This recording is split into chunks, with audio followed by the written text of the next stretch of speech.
An advance, non-recoupable against, I don't care how many records you sell or don't sell. There is no other business on the face of the planet that does that. Even with Gene, they get creative on you. They get creative on you. That's true. They get creative on you and charge you for things you should never be charged for. That's true, but the initial advance that you get... Also, what you got to understand is it was a thing called distributors.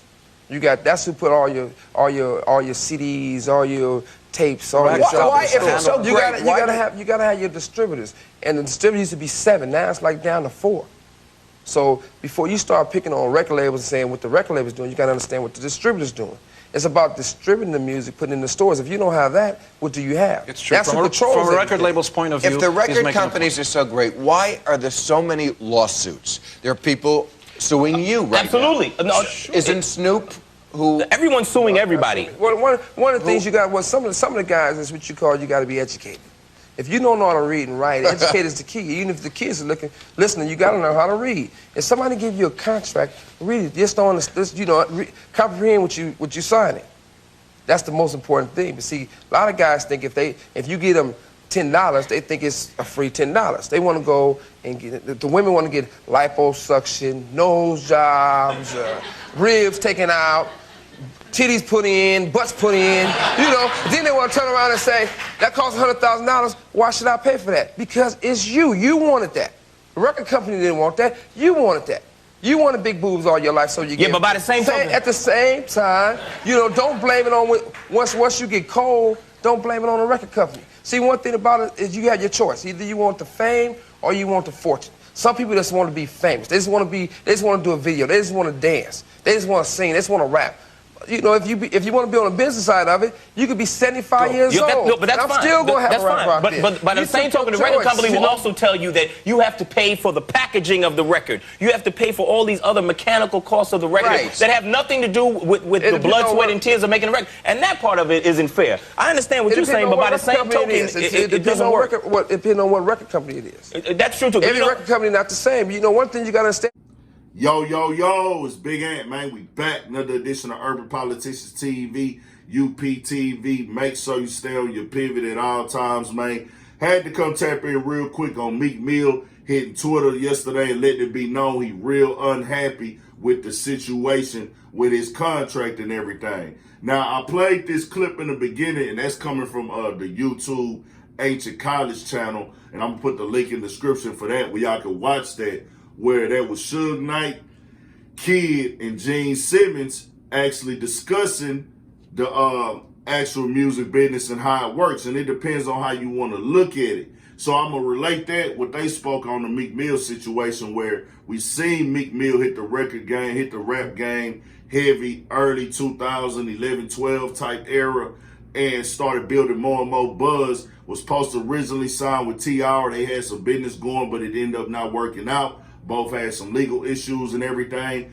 Then he went and signed with MMG. Hit the ground running. They dropped that I'm a Boss. Hit the streets crazy than a motherfucker. Meek Mill dropped crazy ass mixtapes. Was already doing his thing from back in Philly with the Braid days and everything.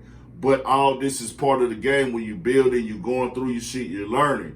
Now he gets that opportunity, hits the stage. The intro take over the streets, the album take over the streets, the features, the lifestyle, all that. But at the same time, Meek Mill was in a contract. This is how it goes with these contract situations. Everybody gonna say, read your contract like they always say. Oh man, why you didn't get a lawyer? That's very much easier said than done. Meek Mill actually signed at a young age, and we didn't have as much game as we have now. We didn't understand all this shit that we understand now about the rap game. A lot of niggas can say hire a contract, hire a lawyer. Some people, bro, you get that, not saying Meek Mill, but some people, they see that motherfucking contract, that advance check, they taking that motherfucker. It is what it is, fam. You ain't even looking through all that shit. With the record labels, understand it's all about them winning. They looking at it like, hey, we're not trying to win evenly. If we make $500,000, it don't benefit us to pay you $500,000 if we make it $500,000. It's never gonna go like that unless you sign with an independent company who is doing distribution like Empire. People say hire lawyers. These lawyers actually charge to go talk to to read these contracts for you. They not easy. They not simple. And like Money Man said last night on his live, bro, a lot of these lawyers, you can pay them to read these contracts. They still won't be able, they still won't explain it to you in terms to where you can understand. It's all coded paperwork. It's a lot of gray areas. It's not, oh, da-da-da-da, well, you gonna make this much as that, this much as that. It's always a gray area. You always taking a risk, no matter if you sign with these mainstream record labels.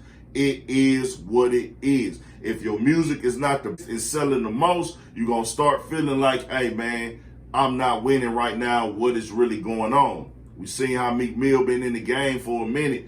Why is Meek Mill not able to see any of the money? Where is the understanding that this is how it goes, dog? These contracts be fucked up. At the same time, you do have to take some responsibility and accountability on yourself. A lot of it because you actually signed it, no matter if they took advantage or not. But this is how the rap game go. So Meek Mill went on Twitter saying he gonna expose all this shit. He going off saying he going to war about his shit, and I understand it. Keisha Cole and Tyrese actually jumped in it also. Keisha Cole said she ain't never received a check in her music career, which is crazy. Tyrese said he was going for his masters. I don't know if y'all remember last year, Kanye came out and was throwing his contracts up and speaking about his masters, and everybody else was talking about that shit. And this is a part of the music business where it's not designed for the artist to win, especially in hip hop. People are gonna always say you should have read your shit. True, you gotta take accountability for that, but what is going on with us as a people where the nigga who is really the attraction of the money is not really getting compensated properly or to a fair situation that what they could get when it comes with it. Of course, you got to pay distribution. Of course, you got to pay for ads. But I think that, hey, man, if I'm doing business and I'm signed to a label, I should be able to call a meeting. Hey, fam, let's sit down. Let's break down the percentages. What did I make off of this? What's this and that? Because these record labels going to always keep you in the hole. Advances or loans, everything you got to pay back times 10 with interest and percentages. It is what it is, man. So tell me what y'all think about this shit. I like how Gazi also said with Empire a while back, where he only does business where the contracts are rapper friendly, where they can read them, where they can read and understand exactly what's going on, and he's not looking to control masters. It is what it is. That's flat, fair, clean cut business. But these record labels, they've been around since the 50s with these old ways and old games, and they stuck in their ways and old games to where, hey, we gonna see what go down, man. Subscribe to the channel, Urban Politics TV. We got more shit coming. Tell me what y'all think about this in the comment section, man. 1,000 for shit show. Stay on your pit.